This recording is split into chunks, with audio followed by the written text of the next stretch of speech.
Hello, everyone, and welcome back to the TripleJump podcast. It's a video game podcast. My name is Ben. It's not. It's Peter. And my name is Peter. It's not. It's Ashton. Oh, so confusing. Yeah, Ben's got the plot. Ben's got the plops. Ben's not here, so... Yeah, he's really upset because he was also going to miss the buffet. Yeah. He's got the plot. We're going for a big buffet tonight. And I did say to him, I was like, we could try and move it, try and postpone it. But he was like, to be fair, like, people have travelled to be here and various things. So he just misses it. Sorry. Sorry about it. But that's what you get when you get the plops. Thing is, we'll all eat like all you can eat world food buffet, and then the day after we'll all have plops. That's true. So yeah, he'll feel maybe better tomorrow, and we'll feel much. He can go worse. and have buffet on his own on Friday. So sadly, Ben is not with us today. No. Likewise, we should have been doing our anniversary stream today at time of recording, but as you'll know, by the time this podcast comes out, that didn't happen. We played some Callisto Protocol instead because Ben is off, and we're not doing that without Ben. No, we can't possibly do it without Ben. So this is a video game podcast, just so you know. Yeah. Talking of video games that we would have played, but now are not. And every week we're sponsored by a very real sponsor. This week, I believe you have the sponsor. I have. Did you know that there is a brand new game that has just come out? It's gone down really well, and it stars the protagonist from Monkey Island. It's not a Monkey Island game though, but Guybrush Threepwood from Monkey Island he's got this sort of rhythm action third person thing where it starts with him just like smoking a joint and then off he goes, and it coming Fat doobie. Fat doobie, and then he goes and does pirate things to rhythm. It's now available. Hi Guybrush. Hi Guybrush. Yeah. Hi Guybrush. Hi Guybrush. Hi Guybrush. No, HIGH, because he's had his fat doobie. Blaze it. So anything you want to know about that? What's the story like? He just has his doobie and then, music starts playing and off he goes. What kind of music? Is it like pirate shanties? Or yeah, probably. Hardcore EDM? I think a mixture. It's like that specific sea shanty song that was remixed into, it wasn't hardcore EDM, but I think it's just that song over and over again. Oh, right. It's the same. What's it called? The Weller Man. Yeah. Yeah, it's just that. Yeah. Doesn't that sound like a great game? Men on TikTok singing it over and over again. Yeah, but you have to, swing your sword and do your quips in time to the music. Is there a quip button as well? Yeah, as there should be. Yeah, in every game. Except it might be in every game, but it's not in this one because it's not a real game. What? It's a lie. I got you there. I believe it. Yeah. I've heard so much about Hi Guybrush. Hi Guybrush. No, we're not sponsored by the game starring Guybrush Threepwood smoking a doobie, Hi Guybrush. But in fact, we are sponsored in a way by you, the people at home. You keep the lights on by being patrons. And for as little as $1 per month, you can be a patron on this. A patron on this podcast and ask questions on this podcast. It's hard when Ben's not here. We never get to do it, so we're so out of practice. Well, it's like I know all the info, but he's got an actual. When you say the same thing week on week, it's just in your head, muscle memory. And whereas I'm just saying it. I'm piecing together the words as I go. You're trying to like autofill what Ben says in your head. Because I always think I know it because I can like mouth along with him when he's doing it. But then as soon as he's not here, I'm like, I don't know. Just fly by the seat of my pantaloons. But for as little as $1 per month, you can sponsor this podcast and get other rewards as well if you go for a higher tier. And ask questions right here. So we submit a question tweet post thing. Page. It's not a tweet, is it? It's a Patreon post. But I think we probably tweet about it saying questions are wanted. Yeah. But it's a Patreon post. And you can go and ask questions right there. Such as? Just like... Jason Smith, who did just that and said, "Hello, BAP." It's just app. It's just app. Or Pa. Pa. Hey, Pa. Hope you are all well. If you had to pick one video game world to live in, not as the main character, but as an NPC, which one would you pick? Personally, I'd pick Pokemon. I'd imagine it would be slightly terrifying to have someone be able to catch actual God and have them do battle. But I'd like to exist in a quiet village on a corner of the map where I can collect cute, slightly less terrifying creatures and go watch gym battles as a spectator. Thanks, Jason. Thanks, Jason. I've got a couple here. I think, although again, it would be terrifying, although there are probably a lot of seemingly nice video game worlds that would be terrifying to live in because you have to have your conflicts, don't you? I'd quite like to live in Cyrodiil from Oblivion. It's just so pretty. And maybe if you're walking around, you can just constantly hear Jeremy Soul's music in your ears. It's just playing everywhere. It like comes down from the sky. You smoke a fat doobie, you can always hear the music. That's all you have to do. But it seems like a nice place to live, apart from all of the bandits and wolves and mud crabs and people trying to kill each other all the time. And Oblivion gates that have been opened. Actual hellspawn attacking the world. But other than that, a delightful place to live. But other than that, I mean, like, when you're wandering around the city, very few bad things happen unless... It's like an estate agent being like, so the house is lovely, the area is really nice, there is a pit to hell in the basement, but everything else is totally fine. Yeah, I wouldn't want to live in Kvatch, for example, which, gets destroyed right at the start of the game. But that, like, if you're wandering around the town, probably the only time a bad thing is going to happen to you is if the protagonist walks past and triggers some sort of scripted event. Yeah. But you got to hope that, like, maybe they're just, they're going to the market district and I'll hang out in the elf quarter or whatever. I don't know. I can't remember. But Cyrodiil always seems very nice. Nice countryside and stuff. And then I also quite like the idea of living in the town of the fishermen in Tombi or Tomba 2. Which is the first village. It's your classic. I mean, it's not quite Green Hill Zone, but it's your opening village level from a cutesy platformer where like things aren't as bad as they're going to be as you progress through the game. And it's the one place in that world that is not cursed by evil pig magic.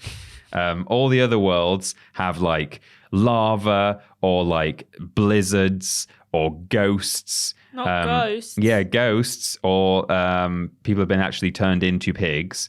But in the first village, there's like not really anything going on in terms of curses. There's a couple of pigs wandering around who are trying to like get you. But the guys who live in the fisherman town all seem pretty buff. And I think they could defend themselves reasonably well against a pig. So I think it looks like quite a nice place to be. Again, it's very sunny, nice music. Everyone's having a nice time, just fishing and stuff. So that's where I'd live. Where would you live, Ashton? I also had a few answers. Yeah. I had two that's like, if I wanted to live somewhere where, stuff's going on, it's a bit treacherous sometimes. One of those being Plain Song from Horizon Forbidden West. It's a really nice, like, they're really into like foraging and, farming. And they're like besties with the machines that they've got under them. And they've got this nice like house like situation on top of a satellite dish. It's lovely. Lovely place to be. I've seen it. I've seen the pictures. And they're always singing because they think the Plain songs, like they're always singing and doing some lovely choral music. So I could wake up to some lovely music in the morning. And if they ask me to sing, I'll say, no, sorry, I can't.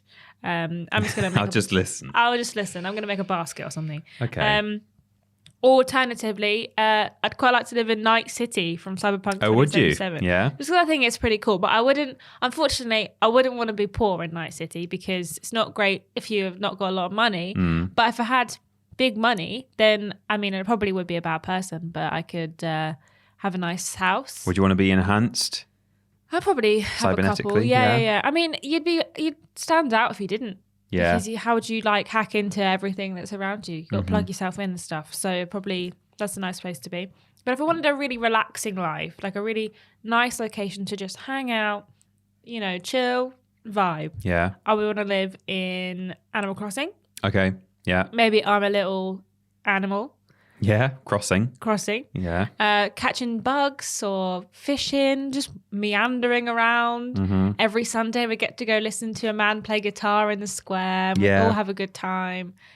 Just a nice time. I would be like have money held over my head by a power hungry raccoon. Yes, a raccoon would. But these things we can move on from. Yeah. Or maybe alternatively Disney Dreamlight Valley because there's no power hungry Tanuki even trying to get all my money. There is Scrooge McDuck, but I could just avoid him. True. There's also, speaking of valleys, Stardew Valley. Yes, seems like a I've nice also place written to live. that one down as well. And I have just thought, I don't know why it didn't occur to me, given that I say it every week in answer to some question, but the first world of Spyro 1 I was is gonna really say, I thought you were nice. about to say It's that. just like grassy and sunny and nice. Yeah. Just hang out, like Yeah. just chill, just meander around. They haven't got jobs. No. They just wander around. What do they do all day? Just Dunno. hang out. Yeah, just have fun. Best time ever. And then someone else is running around, making the village a nicer place. Yeah, exactly. like, Someone else has to do it all. doing all the work, sorting everything out. Whereas I can just sit in my house for most hours of the day. The person at Disney Giant Valley, they bring me 3 gifts a day that I really want. Amazing. And I can be like, great, thank you so much. Yeah. I'm off to Scrooge McDuck's now to buy myself a new outfit. And then I'll meander back to my house, maybe do some fishing on the way, and have a great time. Sounds perfect. Yeah. Plug me in right now. Yeah. Beam me up, Yes. Scotty. It's now time. It's a shame Ben's not here, actually, because we're doing a brand new section. He's missing out on so much today. He is. Buffet, stream, and brand new section that's called What We Play. What We Play.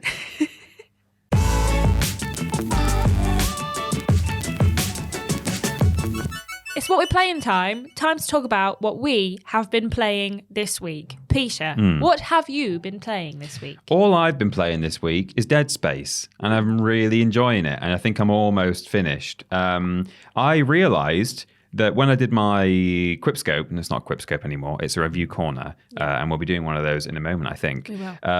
When I did my review corner, I said that it's largely just a kind of a carbon copy of the old game, but just visually improved, gameplay maybe a slightly tweaked, and I said that in a good way. I was like, oh, this is all good. But I didn't realize that I think they have actually innovated on this a little bit more than I expected. So since doing that review corner, I've noticed that you seem to be able to just walk from one area of the ship to another, provided you've accessed that area already and unlocked it. And I always remembered only being able to get from one area to the other with the tram system that is in there. So you go to a tram station and it'll take you to a different part of the ship. Yeah. And I was like, maybe I'm just misremembering, because it's been years and years since I played Dead Space. I played it like about a year after it came out originally, and that's the only time I played it. And I did say in my review corner, it might have been a good idea for me to have a quick refresher, even if I just watched it on YouTube or something, so I could make a better comparison. But I was reading recently someone saying like, oh yeah, the Dead Space remake is really good because like now the whole ship feels alive and connected, and I think they've just added more little side areas to go and explore. And so I think that travel aspect is a new thing, like being able to walk from one area to the next. And potentially, so I've been doing like little side quests, side missions and stuff as I've been going, and I just assumed that they were always in the original version. But at this point, I'm like, I don't know, they might have just added those in.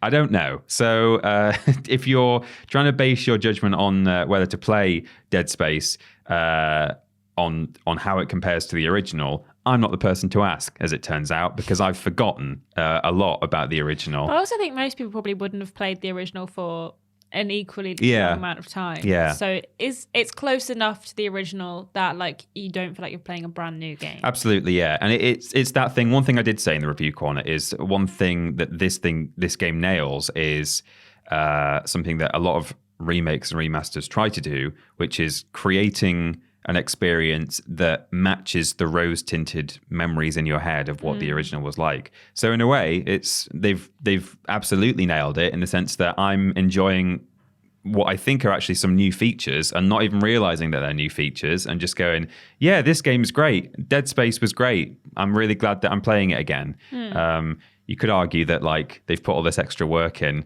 to show how much they're able to like improve on it, and I'm not really appreciating all of these improvements because I think they were in the original. But anyway, Dead Space is really good, and I'm really looking forward to us streaming it. I'm excited to stream it. Yeah, I know like practically nothing about it, okay. So I'm excited to experience it all for the first time. That's good. And there's a little Easter egg that I read about online that I have sort of tested in game, and it works.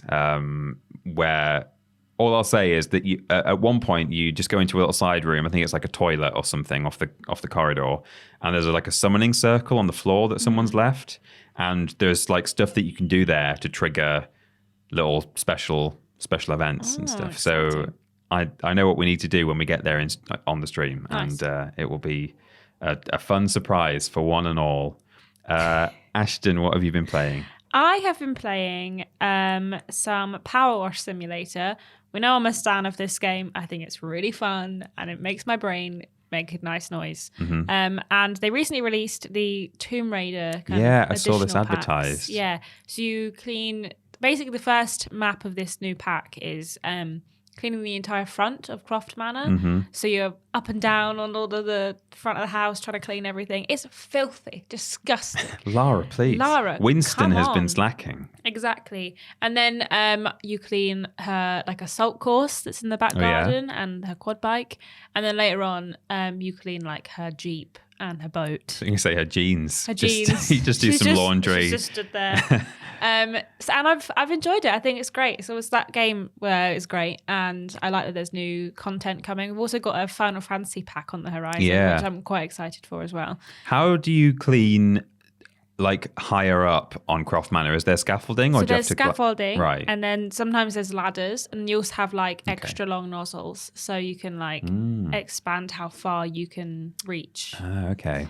It's really good. It's a really good game. Everyone should play it. And I've also been playing Deliver Us Mars, which maybe we just go straight into a review corner. Okay, let's do that.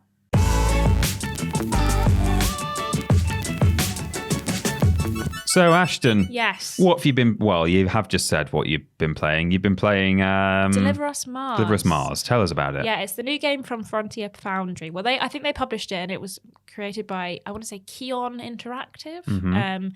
And it's a sequel to Deliver Us the Moon, which came out in 2017. It's not like a direct sequel in that you play the same character, because you can't after Deliver Us the Moon. I won't say why, but if you play this game, find out pretty early on. But yes, so you play as a character called Kathy Johansson, and basically you are you're trying to find the arcs that were built by the Lunar Council, which includes Kathy's father, Isaac. Right. And they were stolen from the moon by the Lunar Council. They took them, as well as a bunch of like Earth's best and brightest in cryosleep. They took them all, and they haven't heard from them in like 10 years. So they just assume that they've all been destroyed. And basically, the Earth is crumbling. The atmosphere is flipped. And nobody has any money or any energy, and the food's running out, and there's no like greenery anymore. But you're living at large because you're an astronaut. So you're like got the best quarters, and you've got a nice bed and stuff, and there's all these shanty towns that you drive through. And essentially there's a message that comes through where your father is saying moon bear, which is the thing that he keeps calling you when you're a child in the flashbacks and stuff. It also gives you a little moon bear, and they sent us a little moon bear as well. So we have our Yes, own they did. teddy They bear. did. Yes. I remember. And essentially they find out that the arcs are on Mars, and they have been this whole time. Okay. So Kathy, her sister Claire, who is also an astronaut, who's her older sister, and Sarah Baker from the first game, and her boyfriend, husband, maybe I think it's husband, they're all on the ship. So we're going to Mars, finding the colonists, finding the arcs, bringing them back to Earth to try and save the planet. Okay. Is essentially the premise. And I've played the whole game. I finished it now, and I think the story's really interesting. It's a bit sad in places, because you kind of find out that like, you know, things are happening on Earth, and this Mars situation, can it help it? We don't know. Right. Who knows? Yeah. Yeah, I think the story of it's really good. I think the voice acting's really good. The only issues that I have with it are the fact that it kind of runs badly. Oh, really? Like it's a bit it's not too bad most of the time. If you're in like an enclosed space, if you're like exploring a spaceship, it's kind of fine. There's the odd like light box kind of weird texture on the side of your screen as you turn away from like a light source. It can kind of sit on the screen for a little bit longer than I think it needs to be. Right. And when you're outside and out and about, it's a bit juddery, and there's a couple of like frame ratey issues. And I thought, oh, let me just check I haven't got like VSync turned off or on, and it's not supposed to. But there isn't really any graphical adjustments you can make in the game. Okay, yeah. This is obviously I've been playing on PlayStation 5, so maybe on PC it's a bit different. But on potentially. console, you can't make those changes. And I did notice there's right at the beginning of the game, there's kind of this like flashback where you're on the moon and your dad's trying to take you into the Ark to steal you and the Ark away. And it happened twice, both when I played it on my own and when I played it on stream, where my dad's animation stopped working and he just started sliding really fast towards the ship, like he was on roller skates on his way over. And yeah, a couple times like the animations just kind of like don't work, or characters be speaking and their mouths aren't moving, and it can be a little bit weird. And then also I had an issue with popping in that there's one specific instance where you're like traveling in a little buggy to the rocket to go into space, and all of the like palm trees along the side just kind of like pop in as you go. And that again happened both times I played it. So I thought maybe it was an issue because I've played it on like the day before launch or whatever. But no, it's still an issue. Right. But these are things that like don't impact your gameplay like that much, but it's just things that you notice when you're playing the game. What is the gameplay like then? So what's your kind of just gameplay cycle, gameplay loop? It's kind of, I was a bit surprised actually, because from all of the trailers, it's like a third-person game. You've got a little like drone called Ayla that's with you the whole time, and you're exploring these spaceships and Mars in like landscapes and stuff, and you're using your like pickaxes to climb up walls that can be climbed, where you're pressing like R2 to put one in and L2 and then like taking one out and putting it up, which by the way I hate. Right. But that would be in any game. Like I just don't like that way of climbing. So yeah, and then you've got like these puzzles that are called like stream links, where you've got these like light beams that you're trying to connect and make sure that they've got enough like blocks to fill up the right sections, or you're taking blocks away by bouncing them off things and like, taking a level of power away to open doors and stuff, which I really like and I wish there was more of. There's not as many of those puzzles as I thought there was. So we played a demo for this a little while ago. They gave us some early access to it. Yeah. And the 2 bits I played in the demo were still in the game, as I expected, but they were kind of the only 2 bits of major like puzzle solving that you have with these like stream links. There's like bits and pieces throughout that like require you to use your brain, but for the most part it's not that much puzzling. It's more exploration, and you find like bits of like lore about what's been going on, and you find these holograms that tell you the stories you go through of like what's happened on this colony ship and so on and so forth. And then you visit different like locations. So you start off on the Ark on Mars, and then you go to a food processing facility, or whether they're growing the food, try and figure out what's happening there, because basically you can't find the colonists and you're trying to figure out what's happened to them and where they all are. So you go to like an oxygen signature and there's nothing there, and then you go back to the Ark and you kind of find out what's been going on, and you're trying to discover new areas, and then you end up going to the other Ark to try and like figure out what's going on. But there's also a lot more like flying a rocket than I anticipated. So when you first get in, you're like going through all the checks and you're actively having to like press buttons and like they're like turn on the oxygen, and you're like flicking the switches in the order that she's telling you to, and like making the knobs go into the right place so everything's running okay. Do that a couple times. There's a couple bits where you're out in space like fixing the ship at the beginning of the game. And then once you're on Mars, there's another bit right at the end of the game where you have to fly a ship again to like leave Mars, basically. Right. And yeah, I think it's really interesting, and the story's like all linear, and you know it makes sense to go from one area to the next. One thing I did really like is that if you've like traversed your way to an area, once you've finished the mission, it doesn't make you traverse all the way back. You just face the back and you're at the next place. Oh, nice. Which I love that. I was like, yes, thank you. More of this in games. A couple of things that I would have liked would have been like when you find a piece of lore or a piece of information, she just kind of goes, let me write that down. And I'm kind of like, I would like her to like comment on things. Yeah. Because some of the things you find like involve like her father or certain things. And when you find it, there'll be a little comment underneath from her like in the like log that says like, wow, I didn't know they had these on Mars or something. And I kind of wish you'd just say that like outwardly rather than generic. I'll write that down, and then when you look at it, you see the emotional response. And I kind of would like that, because the person who plays Kathy, her voice acting is really good, and I like was intrigued by what she had to say, and I kind of wish that they explored that a little bit more. The traversal is annoying, but that's personal preference. I think people might not hate it. There's one bit at the end of chapter 6 that I will reveal now is a ball ache, and is a kind of a jump where you have to go from one wall to a wall behind you, like from like holding onto your pickaxes. Right. You have to jump backwards and turn around. That you've never had to do in the game. Right. Apart from the odd like jump to the left or the right. You've never had to jump behind you. And all the ways that I thought normally it would work, where like you press X to jump and you press up for her to like go towards the camera, I couldn't do it. I was doing it for like 20 minutes. I almost turned the game off because it was so annoying to me. I thought I must be missing something. I was like looking for like a clue. I was like, maybe I'm not putting something in the right place. I'm not supposed to like jump backwards. Yeah. I had to Google it and was looking at this walkthrough of this guy doing it who's obviously streaming it, and someone told him, oh, hold down when you're jumping and like she'll turn around. And it worked. And all the comments were people going like, I got stuck at that bit at the end of chapter 6, like that bit I got stuck at for ages. So if you're playing the game and you get to end of chapter 6, you're meant to jump off and press down to spin around. Otherwise, you'll be stuck there forever. There you go. It's a public service announcement from us. Press down on your stick when you're jumping over. But yeah, I think if you enjoyed the first game, you'll enjoy this game. There's a couple of graphical things. It's a little bit juddery. Things that maybe need ironing out. Also, when she's a kid in flashbacks, she looks crazy. I don't know. What do you mean? Like, she kind of just looks like a hobbit. Like the way that they've like scaled her model, potentially because they like scaled her down. Yeah. Her head like looks a little bit too big, and her shoulders look a bit too stocky for like.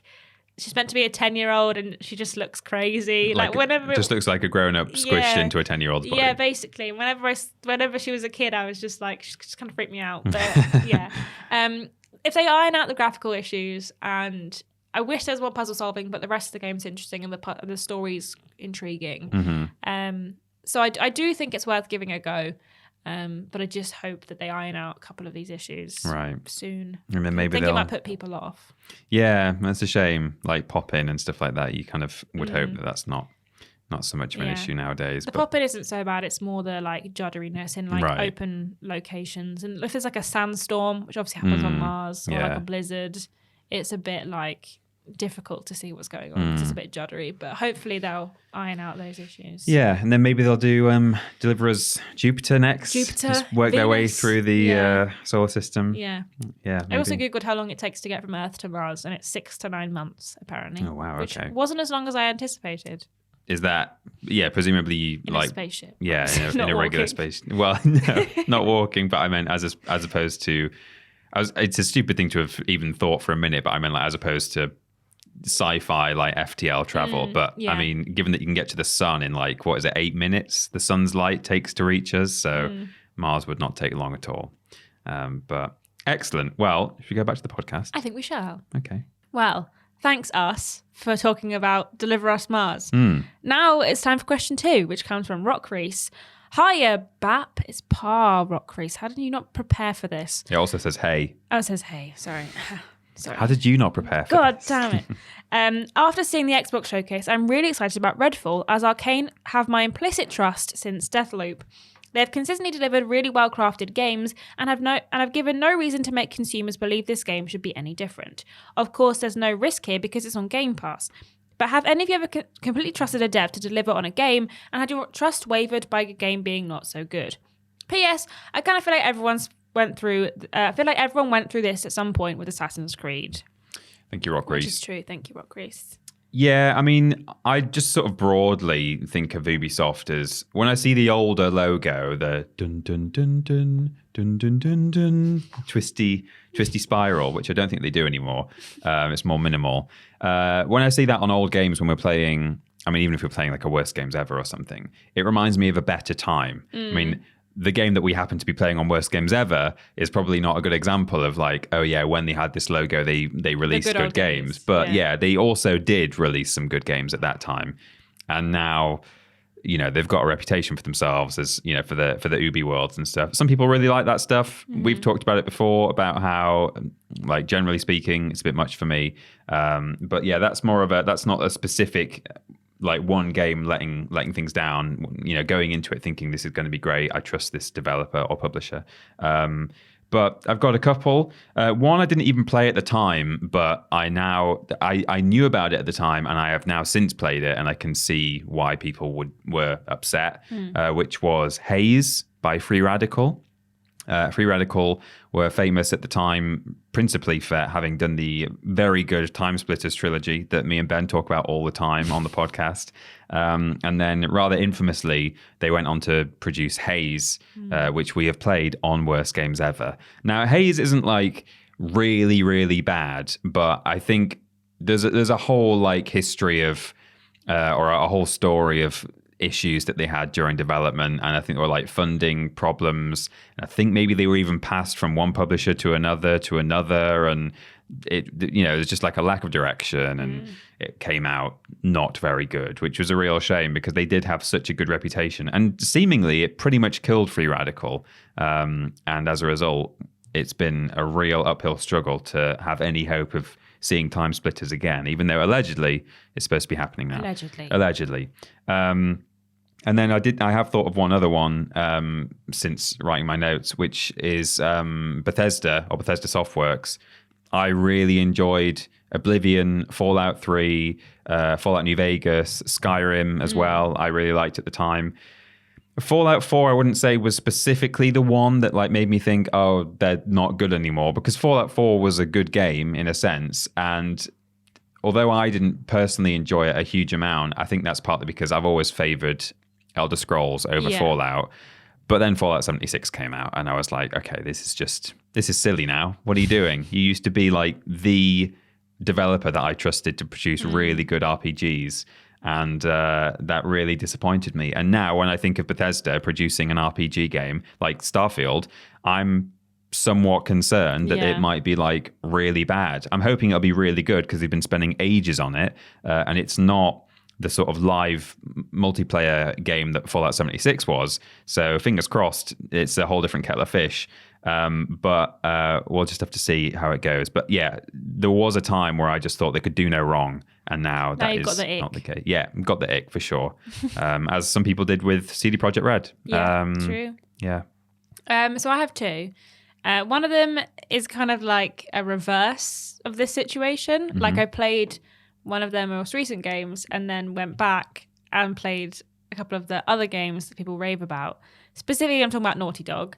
I played The Last of Us and The Last of Us 2. Yeah. And everyone was like, oh, Uncharted's such a good game. Like everyone loves Uncharted. Everyone always talks about it. So I went back to play it and I was like, these games suck. These games are rubbish. I just can't get into them.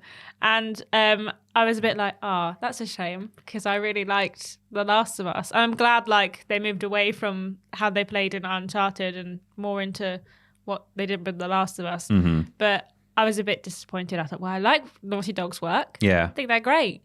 And then I went back and played some of the other stuff and I was like, hey, actually, no. I can see why, certainly with the first one. But then, unfortunately, a lot of people say that of the trilogy, the second one is the best. And if you also didn't really like the second one, then that's not ideal. I got annoyed that they kept making me ride a jet ski. Yeah. Yeah, fair enough. I hated the jet ski.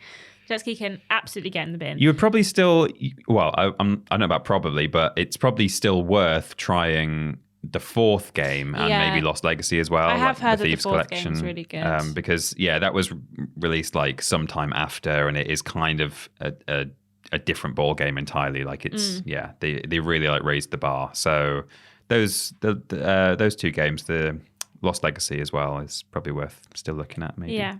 And then the other one that I had is Gearbox, in that I really, really loved Borderlands 1 and 2.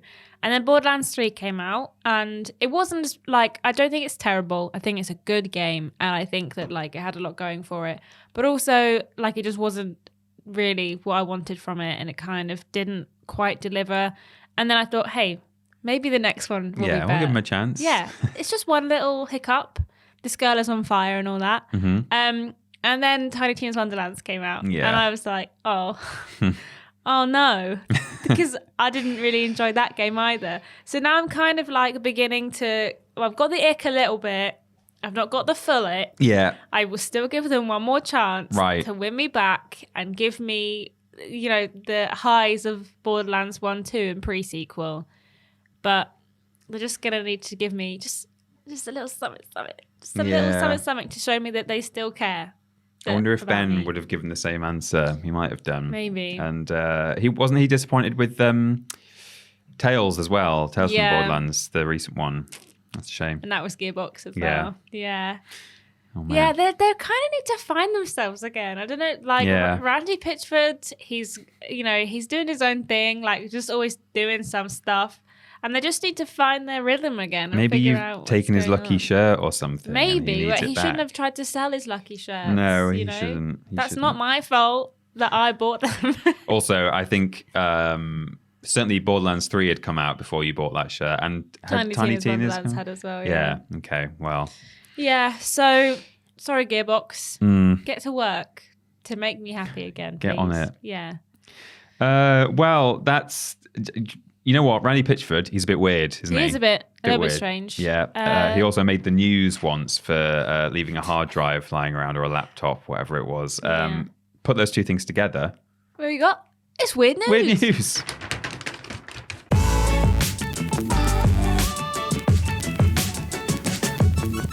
Weird news time. Time for some weird video game news. But first, it's worth saying that weird news is brought to you by our podcast producers. Mm-hmm. If you, as we said, if you are a patron of $1 per month, you are able to ask questions on this podcast. But it's a bit of a lottery as to whether Matthews over here is going to pick you. True. But if you do want a shout out guaranteed in every single episode, then for that month, you need to be a podcast producer, which is also a tier or a reward available on Patreon, patreon.com/Team TripleJump. Do you know who's done that? Who? Nathan. She-Work Lion. Nexus Polaris. Duncan Wilson. Nicole Hansen. Ellie Nicholas. Gabrielle Philippink. Melody Elbonet. And Katie Garridor-Jared. Thank you so much, podcast producers. Thank you. You are the best. The good thing about that, with only having two of us, is we're able to mix it up a bit and read some different names. Say some new names. Because it's always the same ones, which is fine. It's great. Which is fine. I like it. Your names are good too. Yeah. But it's nice to sometimes say other people's names. Just some weird news, Peter. I've got some weird news. It was sent to us on Twitter because we do ask for weird news submissions on Twitter and Facebook every week. Mm-hmm. This one was sent on Twitter. I didn't even check the Facebook post to see if someone else sent it. Scandalous. I normally do, but I didn't this week. Nintendo Everything at Nin Everything on Twitter. Oh, I know this. Yeah. I've seen this. This is a very interesting story, and it was written up by NintendoEverything.com. So clearly just submitting their own news story, which is fine. And whether there's some sort of conflict of interest there, I don't know. But I've only just realised that quote tweeted by somebody had sent to us. I don't think they submitted their own. I don't know. I thought unless I missed, maybe I scrolled down slightly too far and missed the. I must say, when I was copying and pasting that username, I thought that's not like a person. That's a that's an account that's dedicated to Nintendo Everything. Yeah. Who submitted their own news story is what it appeared to be there. But I mean, if you think someone quote tweeted it, you are probably right. I'll tell you. Apologies to potentially. Yeah. For some reason I completely missed that Liam Carpenter Robson sent the story in. Sorry, Liam. I got you back, Liam. Don't worry. It did make me think it was a bit strange that someone called Nintendo Everything submitted it. And I've just opened it. I was like, oh, it's NintendoEverything.com. That's very weird. So it's not a conflict of interest. But NintendoEverything.com have written up this story. And they say, university student asks professor to cancel class due to today's Nintendo Direct with email containing, quote, perceived vague threat. So this was written up yesterday at time of recording because of the Nintendo Direct. Mm-hmm. Which was quite good, by the way. Yeah. So here we go. The California State University Fullerton is being extra cautious today on the 8th of February after a student sent an email to their professor asking for class to be cancelled, quote, for the good of humanity due to the Nintendo Direct presentation airing later today. I'm sorry, but if you I would never email my tutor. No, let's cancel class for the good of humanity for a Nintendo Direct. And also, like, why would you write that? Yeah. In America, why would you write that? Yeah, that's dodgy. And also, the other thing is, if I really, really wanted to watch the Nintendo Direct, I would either go to class. Yeah, I would either just not go to class that day, or not even all day, just for whatever it is, an hour or two, and or I would just wait till your class is over. It's going to be available as a VOD, only hours after your classes are finished. You'd probably be okay. I have to do that when I go to work and the Bad Batch has come out.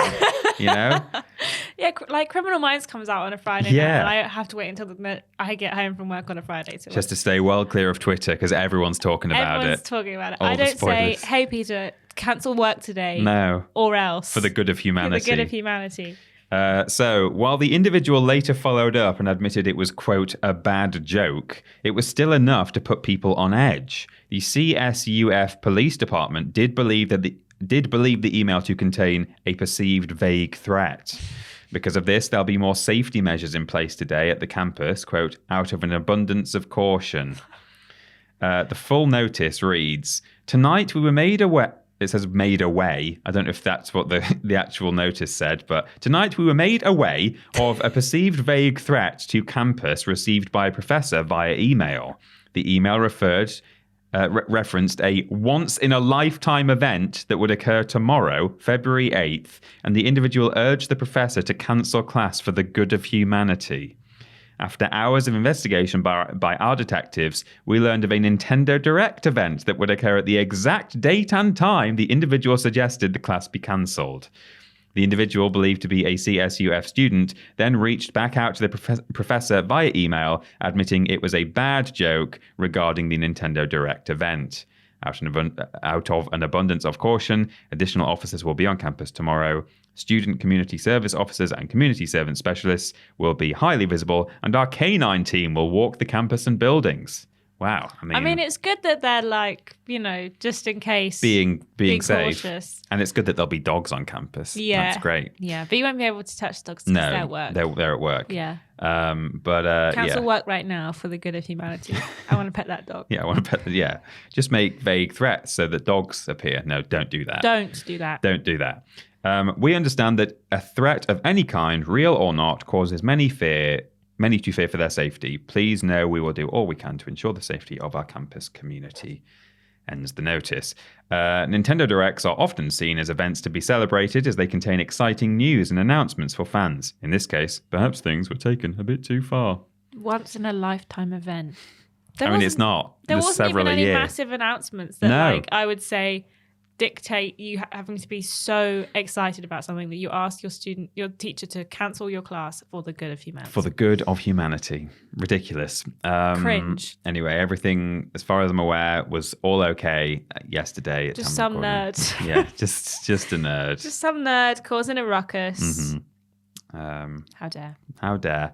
Ashton. I have some news. Mm-hmm. It comes from Jerker38 at Jerica Lakini. Mm-hmm. Sorry about that. I can't read my own handwriting. It's not your fault. I just can't read. And it comes from Kotaku by Luke Plunkett. Mm-hmm. He's back. Odds and ends section, so you know it's good. Assassin's Creed wins Grammy. Presenter absolutely butchers the pronunciation. I've watched this video so many times. I saw this video. My favourite thing. I didn't realise this was a recent thing. I just saw the clip out of context and thought it was from this week's Grammys. Oh, was it? 10 out of 10 clip. I'll play it for you in a minute if you've not heard.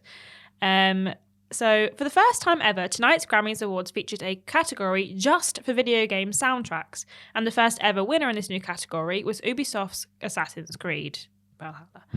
Mm-hmm. Congratulations, a momentous occasion for everyone involved, but for the rest of us, also a very funny moment of live television. Talk about video games been nominated before, like Kirby in 2021, and even won Grammys before. Christopher Tin's Civilization 4 intro which was back in 2011. Sorry, there was a Roman numeral in that, and I couldn't read it because it's stupid and I hate them. 2023 saw the debut of a brand new category called Best Score Soundtrack for Video Games / Interactive Media. Nice. Then the nominated was Austin Wintory, it doesn't say what for. He just was nominated for something. Right. Bear McCreary for Call of Duty Vanguard. Richard Jacques for Guardians of the Galaxy. Christopher Tin again for Civ Like Old World.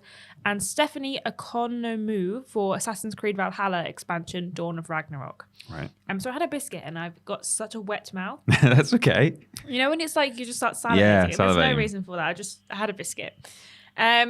Composer and violinist at Economou, who at the time publishing had a Twitter bio saying non-award-winning composer, is now an award-winning composer. Nice. Making the occasion even more memorable for everyone watching at home, though, was presenter and comedian Randy Rainbow, also nominated tonight for Best Comedy Album, being given an envelope that had Assassin's Creed Valhalla written inside it, and then reading it like this. And the Grammy goes to Assassin's Creed Valhalla. It's the pause after Assassins as well. It's not just Assassins. Valhalla. Creed Valhalla. Brilliant. Such a good moment. Why? I get that, like, they don't want it, not that it really matters, but they don't want anyone to know ahead of time, even like 10 minutes ahead of time. You know, no, we can't possibly tell him until he opens the envelope. Like, yes, you actually can. You could have done that. But even if that's the rules and you're saying it's in the envelope, he can't know the winner. Or even like give him a brief of how to say all of the At least, distinct yeah, names. that's what I was going to say. Like, okay, seal the winner in the envelope, but tell him the name of each one so that he's not opening it and for the first time ever seeing the word Valhalla in his life, which, I mean, is not a Valhalla. made up word. Like, you know, it's not something that the creative team came up for No. Assassin's Creed. It's It's a word that's been used many times yeah, before. in other brands and obviously going back in mythology, of course. But yeah, that's amazing. Yeah. It must be nerve-wracking at the best times being up there announcing awards knowing that so many people are watching you. Then imagine being asked to read not Beyonce, but Assassin's Creed Valhalla, Dawn of Ragnarok, when you're not someone who has been exposed to those words non-stop for 3 years and has somehow internalized them and made them seem even remotely normal. It is not a normal collection of words. It would be hard. Would it? Would it? I mean, I guess. Well, yes and no. But what wouldn't be hard is briefing him about the names of all the possible winners. Yeah. And then, so Randy Rainbow, who read the award wrong, he put a notes app apology on Twitter. Oh, wow. Did it really Not quite an need- apology. It Okay. says, yes, I totally had a John Travolta, Adele Dazeem moment at the Oh, Grammys. God, yeah. It was the second category of the show. I was still finding my footing and don't know video games. And as many phonetic spellings and of the many phonetic spellings I had to contend with as a host, this one wasn't included, so I just started speaking in tongues. If it's any consolation, when my nominated category was called, they accidentally pronounced my name Dave Chappelle. Just as a joke there, because he didn't win. Right. The so cancelled Dave Chappelle on the award instead. But yeah, Assassin's Creed Valhalla. 10 out of 10. No notes. Randy, you did a perfect job. Yeah. I didn't even know that it was nominated in the Grammys, but now we all know who won. Yeah. I'm glad to hear that it's a new category that's going to happen every year now for the Grammys. That's great. But yeah, brilliant. Next year, when, like, I don't know, God of War wins, we'll have God of War Ragnarok. Ragnarok. Every time for the rest of eternity. Can't wait. Yeah. Okay, it's time for a question. It's from Callum McEwen, who says movie tie-in games tend to be plops, but there are some examples of excellent ones out there. What is your favourite movie tie-in game? Mine is The Mummy Demastered. Okay. I thought you were just going straight into your answer then, and I was just like, oh, immediately. No, that was in the question. That was Yeah. Callum's favourite, The Mummy Demastered. I'm not aware of that, but glad that you've got a movie tying game that you like, because they are usually plops. Flops, they are. Which is so weird, as like the issue that I have with movie tie-in games is that none of these movies do pretty well. Like, Yeah. they're normally quite successful. How do you mess that up? I know that obviously sometimes they're just kind of like trying to pump them out as Yeah. quickly as they can Yeah. after. That's why some of them get messed up. But like when you see some of them and you think, how did you make this so bad? Like when you already had a good story and a good characters and everything. Yeah. How'd you mess this up? Yeah, it's weird. Like sometimes I can see that like the wrong movie was maybe chosen to be made into a game. It's like you've picked something there that doesn't have a kind of a conflict that works well in a video game. But sometimes they choose a game that they choose a film that on paper seems like it would be a perfect fit, and they are the ones who drop the ball. It's like it's not to do with the choice of game or movie. Sorry, I have not played much of it, but I'm very aware of how good Lord of the Rings: The Two Towers is. I played a little bit at like a friend's house on a few occasions, and I really liked it. So that's certainly one that I enjoyed briefly, and if I had the time to be going back playing through back catalogues of old consoles, that is one that I would want to have a go of. But in terms of one that I enjoyed at the time, played it a lot, and actually played very recently on our Twitch channel, is Peter Jackson's King Kong, the official game of the movie, as it's called officially, which is really kind of cinematic, especially considering that it was made for the PS2 era. Now we're very used to games presenting themselves like a film, and having interesting set pieces and like characters that you can really relate to, and people that you care about, and so on. But that game for the time had a surprising kind of level of polish in terms of its set pieces and its presentation. I even like the way, I've talked about this before ad nauseum, but I will just say again that I like the way they don't they try and make it as un-video gamey as possible, in a sense, so that you can immerse yourself by, for example, not having any HUD on screen. You don't even have a crosshair for your gun. You can like look down the sight if you want to properly aim accurately, or if you just shoot from the hip. I think it maybe has a bit of a bless you. Thank you. Sorry. It might have a bit of a grace period, or a kind of a grace area where like, if your crosshair, if you could see your crosshair, you're probably not actually hitting your enemy. But maybe if you do it within a certain sphere, it kind of doesn't auto aim, in that it doesn't move your gun, but it probably just registers hits on a wider thing. But so that's really good. And then also it doesn't have like because there's no HUD, there's no ammo counter, and so in order to keep an eye on how much ammo you've got, you can either press a button to like check how much ammo you've got, or and when you do press that button, it's just an internal monologue. Like the guy says to himself, "Oh, I've got 2 magazines left. I've got 2 magazines left."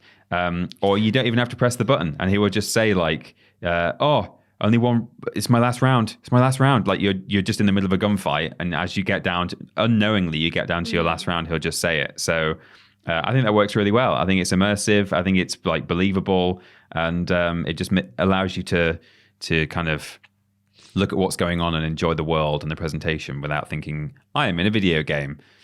So even just as a game, it works well in that sense. But yeah, as a movie tie-in, it's one of the best out there. I think objectively it is one of the best. I'm not saying it's the best one ever, but it's up there. Have you got any that you like? Yeah, well, the one I kind of think is pretty much a given is, Lego games are pretty good, but specifically the original Lego Star Wars games that came out. I hadn't thought of those. Yeah, I think it's really good. I much prefer it over the more recent Skywalker saga.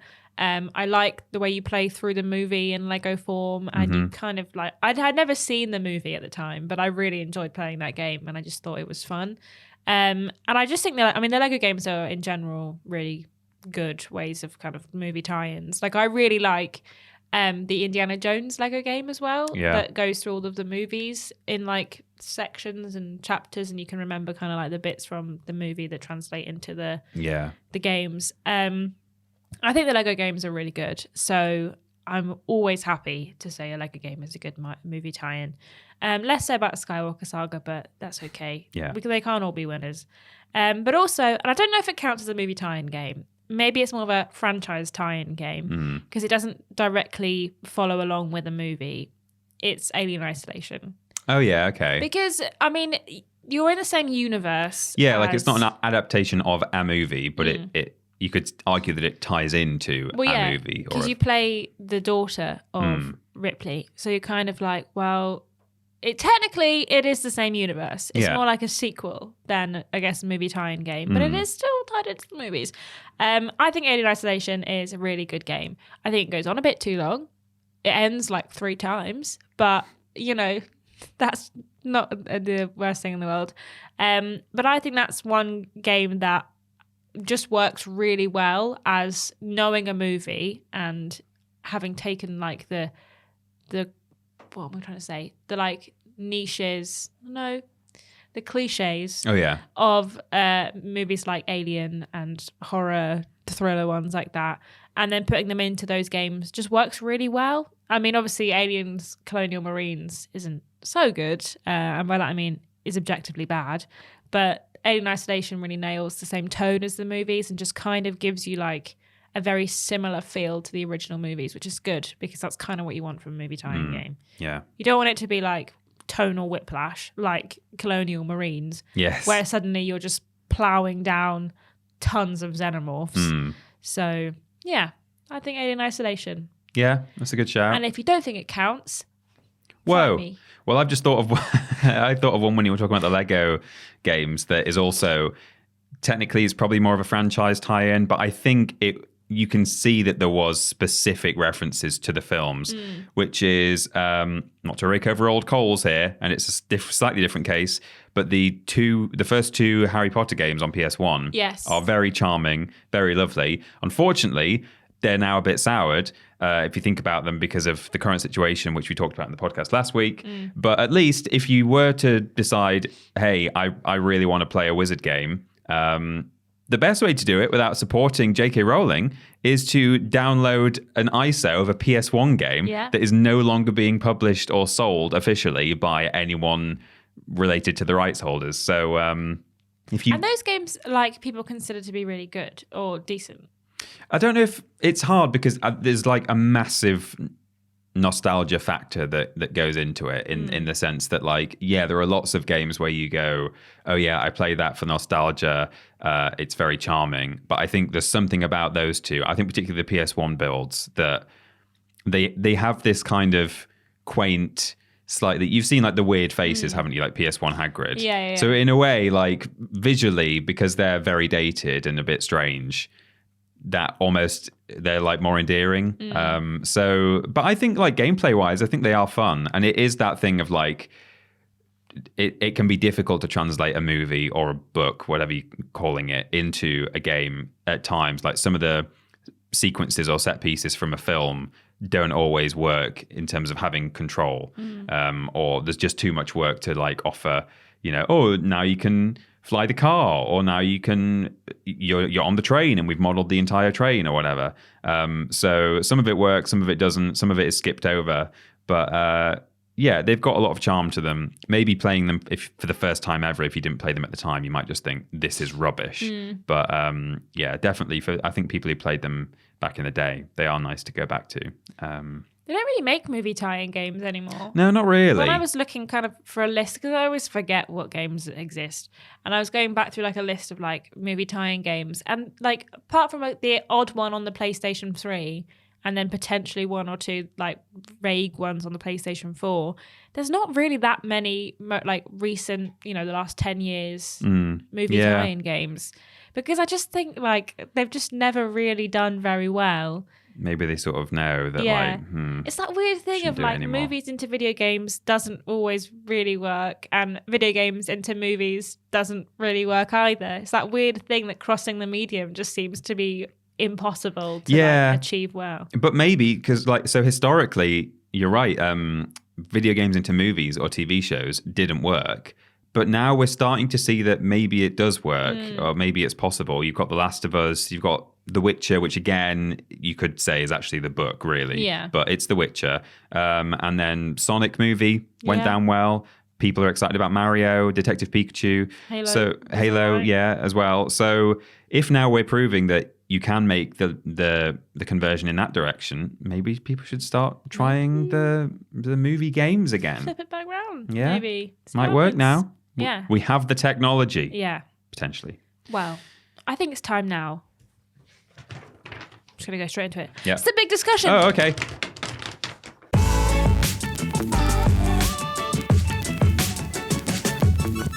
It's the big discussion time. Time for the big discussion. This comes from Nikki P. Hiya, Bap. Says, hey, Bap again. It's Pa, all right? Hey, know Pa. the future. With E3 reportedly dead with Nintendo, Sony, and Microsoft skipping this year, if you had a time machine, which E3 would you want to travel back to and experience in person? Keep up your brilliant work. If I had a time machine, Nikki P, I'd go back and make sure that you wrote "Hey Pa" on your question. Exactly. Good one, Peter. Yeah. Thanks. I have done some research because no particular E3 sticks out in my head, in my memories. They all just like blur into one, and not just all the E3s blurring together, but actually just all the conferences. And just years in general. But you know, even in the past few years where we've sat and done reactions to things, I now can't remember what year we sat and watched such and such a trailer, or even what event it was actually on. Was it at the Bethesda conference, or was it at Summer Games Fest? Was it at the Game Awards? Was it E3? I don't know. So Gamescom? What was it? Yeah, so I did have to look this up, but I've just picked a couple that I think sounded like they probably would have been really good to be at. So 2005 was the year that the Xbox 360, the PS3, and the Wii were all revealed at E3 all at the same time, which must have been a really exciting thing. The Wii at the time had a different name. I can't remember what it was now, but it wasn't called the Wii. But Nintendo were like, here's our new console. To hear about the PS3 and the 360 at the same event would have been super exciting. And also at that same event, apparently Oblivion was shown off. I don't know if it was for the first time or if it was like more sort of pre-release, like it's coming out soon. Here's might have been a playable version on the show floor. I don't know, but Oblivion was there and was one of the highlights. And yeah, I think the console reveals, that's probably the most significant thing that you could experience at a conference like that. You know, like to have a game reveal, all right, it can be a really exciting thing, even if it might be a franchise that you're a massive fan of, and you're like, hell yeah, it's my sequel, it's coming. But then kind of blink and you miss it, you know? It might be like a minute-long trailer. If you're lucky, it might be one of the bigger games being shown off, and they'll do like a 10-minute bit of gameplay or whatever. But if you're not lucky, it will just be a 1-minute trailer. Is that 1 minute going to make that E3 amazing for you? Maybe it is, maybe it's not. But to sit and watch a load of new hardware be revealed has got to be pretty exciting, even just thinking about the potential of it, you know? But if I was to choose one in terms of a trailer that I would go mad for potentially there and then, I could say 2016, which was when Beyond Good and Evil 2 was sort of re-revealed. There'd been like little bits of like leaked in air quotes content, which I don't know if it was intentional or not, and how real it even was. But that was when the current, you know, development hell Beyond Good and Evil 2 that we know now was first shown off with that CG trailer. I remember where I was actually when I saw that. I'd gone round to Ben's house and we were watching E3 together. I don't really know why we did that, because we've never done that before or since. But anyway, that's what we did. And I sat there, and I think possibly there'd been a bit of a suggestion that the game might be being talked about. So because I think I was primed to at least think that maybe something will be shown. And then this trailer started running, and there was like this pig and a chimp that were just like swearing. And I was like, what the hell is this? What? This is a really strange game. And then as it went on, towards the end of the trailer, it shows like a girl with green eyes. And I was like, oh, is this Beyond Good and Evil? And then the ship takes off, it plays the Beyond Good and Evil theme tune, and then it says Beyond Good and Evil 2 on screen. And in the moment, I was like, what the hell was that? And Ben turned to me and was just sort of like smiling, like, are you okay? Like, oh no, that, you know, you seem disappointed.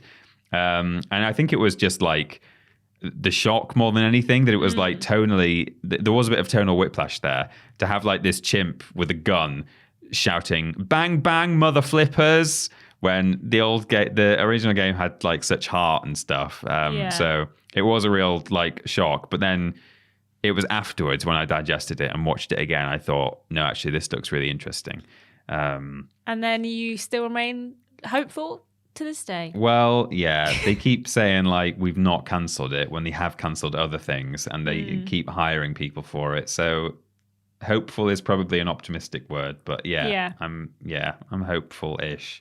The other thing actually that I remembered why I was so disappointed is it looked like they just rebooted it, like with Prey, where they just took the name and made a completely new, different game and just called it Prey. Because I was like, who the hell is this monkey? And like, who's this character? And it's because it was a prequel, which I didn't expect it to be. So I was thinking it was going to be a sequel. They showed off this thing that's called Beyond Good and Evil 2. Seems to be set after everything that happened. And it's like, this does not look like it takes place after anything. So I thought that they just ripped the name from the original, made a whole new game, like retconned everything. So that was what I was disappointed about. And then when I heard it was a prequel, I was much happier.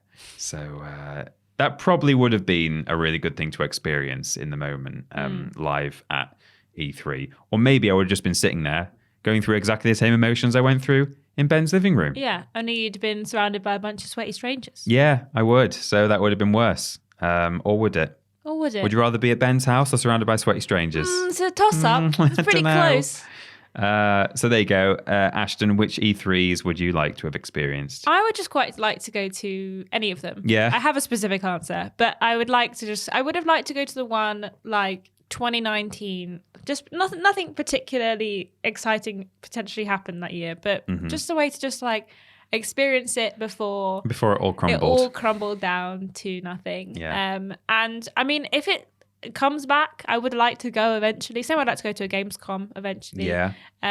Just to be there, be in the room when it happened, you know. But if I could, I would like to be at 2013's E3 for a similar reason as you, as that was the year that the Xbox One and the PlayStation 4 was announced in the same day, about 6 hours apart from each other. Wow. And the PlayStation Showcase not only announced the PlayStation 4, but equally flipped on the Xbox Showcase about the price and the system itself, and just like, you know, like shaded them from this thing. I would like to be in the room and watch the Xbox One and be really excited and be a bit like, okay, interesting, and then head to the Sony one and find out that they've also got a console and it is better than the Xbox One, and just be like there watching the drama unfold and hear the gossip from everyone on the show floor, like, oh my gosh, did you see it? I can't believe it, they've really been shady. And I'm like, wow, it's exciting. You would have liked what would it have been, like 1997 probably, or 96, something like that, where the guy from Sony, whoever it was at the time, they were revealing the price of the PS1, and just before them, Sega had been up and had said that their console was going to be $399 dollars. And then for when it was PlayStation's turn to do their speech and their reveal and stuff, the guy literally just walks up to the podium, leans into the microphone and goes, $299, and then goes back to his seat, and everyone like just cheers wildly. And it's like, whoa, the tea. Drama. Also at the 2013 E3, and probably the most iconic E3 moment of all time ever, was the announcement of Peggle 2. Oh, of course, yeah. And I looked up the like E3 and it's like, PlayStation 4 and Xbox One reveal. I was like, oh yeah. And I was like, wonder when the Peggle 2 one was announced. Same year. Imagine being there in the room. Yeah. Peggle 2. Oh, you could have been the one person cheering. Yeah, that would have been me. And if we would have heard you. If it was a time machine, I'd have gone back and I'd be screaming. Yeah, and you would have been very audible because no one else was making any noise. That would have been great. And I just would love to have been in the room when it happened and just see everyone's faces. Just the confusion, disappointment, and just like the absolute I would have also liked to go like behind the scenes to watch that man come off the stage. Yeah, without any cheering or applause. Feels. Yeah, just find out that I'd be like, so do you think that went well? Yeah. And he's like sobbing. It's like nobody cheered apart from that one guy. Yeah. Yeah. Peggle 2. I was so excited for Peggle 2. It's strange, really, because like Peggle 1, the original Peggle was, people really enjoyed it. It was a bit of a phenomenon, I think, at the time. I played it, and I seem to have memories of it being like a bit of a thing that like everyone was playing. So he probably thought that everyone would be going like, hell yes. Yeah. But I think for one thing, they just weren't prepared for that being the thing that he was going to shout. And also they probably thought, okay, so I guess it'd just be more Peggle, which, yeah, we've enjoyed that, but more of the same, is it? Okay. Yeah, exactly. So a bit of a shame for him, really. Yeah, and also 2013, Assassin's Creed Black Flag even Steady. was announced. And yeah, I think that would have been interesting. Yeah. People liked Assassin's Creed at that point. People were excited. And maybe that one was a good one. So maybe people were excited. And I could have been like, hey guys, this one, you're going to really enjoy this one. Yeah. You get pirates, you're going to love it. Yo-ho. Boats and all that. Sea shanties. Smoke a doobie and you'll be hearing those sea shanties. Guybrush will be there. Yeah, exactly. And in 20 years' time, they will release a spin-off game that's not Assassin's Creed related based on this pirate technology. Or will they? Will it happen? Probably not. No. Yeah. So I would like to have been there 10 years ago to experience 2013 E3.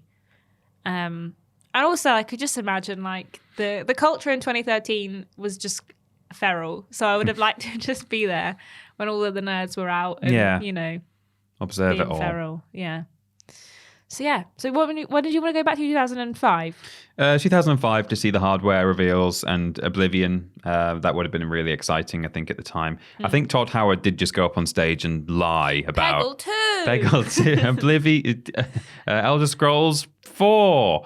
But I think he went and showed this stuff where the characters like had routines, which they do have, but it's a very artificial thing. I've seen this footage. It might not have been from 2005, but there was some pre-release Oblivion stuff where they like followed this character around and they were doing stuff that did not happen in the final game. They were like having a way more organic conversation than they actually do, where it's just be seeing you. And, they just walk into each other and stuff. Or maybe we should go to the one where they announce like No Man's Sky and just get a megaphone and be like, lie. This is not how it is. This is not how it's going to turn out. Have you implemented multiplayer yet? No. No. Is there any like foliage on most of those planets? Yeah. No. That's true, actually. Like, I hadn't even considered that it's not just to go back and experience it, but like we could go back in time with all this knowledge and just, get rid of all the lies.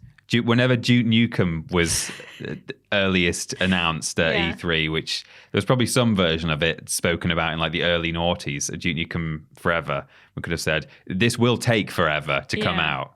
Or like go to Cyberpunk 2077 announcement and be like, just so everyone knows, when this game comes out, it's going to be a buggy mess. Not breathtaking. And be like, Keanu, please, 1 minute. I just need to talk to everyone here. I just imagine just going and sitting outside like with a stool and being like, I'm from the future, ask me anything. I can be like, I'm going to blow your mind. Just be an agent of chaos. Yeah, I'm going to blow your mind right now. There's a PlayStation 5 coming out. Whoa. Going back to like when the PlayStation 2 comes out and be like, guess what? There's 3 more than this. And the third one looks like a spaceship. In fact, I've brought it with me. Yeah, you won't believe it. This is what it looks like. Yeah. Yeah. Well, have you heard now that people are saying... I can't remember what the source was, but like that there might be a Last of Us Part 3 in very early development, and if so, they're probably looking at PS6 to reveal it on or to release it on. Yeah. I think it's big citation needed there, but yeah. So there'll be the PS6 one day potentially. It's not a good name though, PlayStation 6. I mean, the PlayStation 5 is all right, but PS6 doesn't quite. PS6, no. Yeah. Too many S's. It is a bit, isn't it? So, there you go. What E3 would you go to? Which one? What year? And what would you sow the seeds of chaos by doing? Yeah. Let us know how you would butterfly effect into the future. Gaming history. Yeah. Maybe you just like leave a USB full of porn next to Randy Pitchford and be like, You need this for the future. Yeah. Or like a pack of cards. I'm like, people are going to love it if you do magic tricks. Hey, Randy, have you ever considered doing a live card trick? I on just stage? like pass him like a how-to magic book. And I'm like, you should read this book. Just have a look. Yeah. It's fine. Yeah. Page 1, put a stooge in the audience and a false pack of cards. I would go to the show that Randy Pitchford started doing magic, and I would stand up before the stooge did and be like, excuse me, I want to do the magic. Yeah. And look him in the eye and be like, are you What, are you going to send me back to the crowd and pick that person? Yeah, because guess what? I'm doing this magic trick with you. Yeah. And I'm not picking the 4 of hearts or whatever it was. I will not. Yeah, that's what I'd like to do. What would you do? Tell us in the comments below. Let us know. Yeah. And Pete's going to tell you where you can find us. I am. You can find us at youtube.com and twitch.tv/Team TripleJump. That's where all of our videos and live streams happen. When we're streaming on both YouTube and Twitch, we're modded by Lord Brotovich, Trialing Badger, and Mr. Black. So if I try to do something, bloody well do it. Exactly. Sorry, Ashton. It's all right. Stole I'll say that your again thing. in a minute. Okay. And if you've got Amazon Prime, part of the bundle that you're already paying for includes a Twitch sub that you can spend on us at no extra cost, and you get all the benefits, and we get all the benefits. Everyone's a winner. Twitter.com and Facebook.com/Team TripleJump for video and live stream announcements, some legacy video content getting posted there, bits of our weird news, and loads of things. Just go and have a look and see what Fraser is posting there, because he's our community manager. Thank you, Fraser. TikTok.com/@Team TripleJump.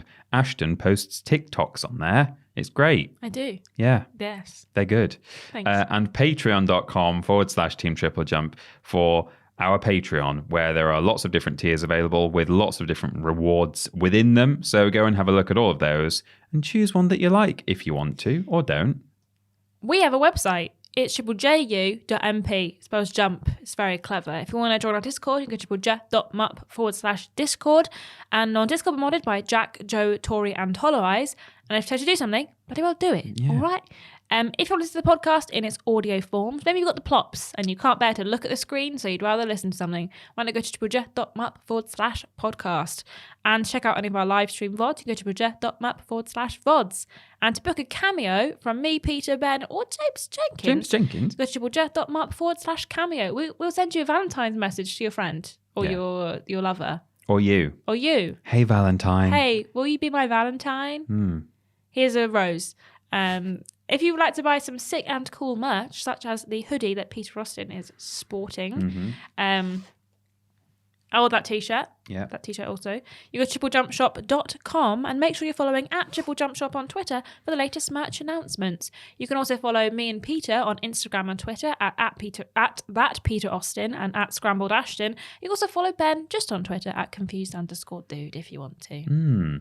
We do lists every Monday, Tuesday, Wednesday, and Thursday. We do live streams every Monday, Tuesday, Wednesday, Thursday, and Friday. Thursday being the joint stream. Blaze it. Thank you, Ashton. On YouTube, and every other day being on Twitch, solo stream. Worst Games Ever is fortnightly, Friday for patrons of a certain tier, Sunday for everybody else. The podcast is every Saturday, and we do shows all the flipping time. Please, if you would, leave a review on iTunes or your platform of choice, preferably 5 stars. It helps. Something to do with Al Gore's rhythms. We have some exciting content coming out this weekend. And we've got stuff coming out, yes. We do. We have Weirdest Games Ever episode is coming out on Sunday. Patrons have already seen it. Came out last week for them. Yep. It is Guinness World Records, the video game. So on the Wii. Yeah. It's pretty good. It is a bit weird, though. Yeah. Yeah. Which is just what we like. Yeah. And also every Switch launch game, every Switch launch game, Ben is doing that, which in theory should be due out on Friday. He does have the plops, but he is still working on it at home, I believe. So he's saying it will be out on Friday. Can't be stops, even if he's got the plops. Yeah. So when I say it'll be out on Friday, that means it's already out because this podcast goes out on Saturday. So it should be there available for you. And next week, we promise, will be our anniversary stream. Yes, it will be, unless someone else develops plops in the meantime. But hopefully on this coming Thursday, we'll be doing our anniversary stream, which will be very exciting. And it's also to celebrate 250,000 subs as well, which happened some time ago now, but been waiting for the right moment, I guess. And it's now. Maybe. And it's now, yeah. Peter, just just one more time. Yeah. What was the sponsor for this week's podcast? Our sponsor is a game that has been out. It kind of was just dropped out of nowhere. No one knew it was coming. And Guybrush Threepwood from Monkey Island is getting real baked. Yeah, tooted. Zooted. Oh, zooted, right, yeah. And it's Hi Guybrush. You can go and play it now. Rhythm action game, third person hack and slash thing. Sea shanties and that. All right. Thanks so much for listening/watching. We'll see you next week. Bye-bye. Bye.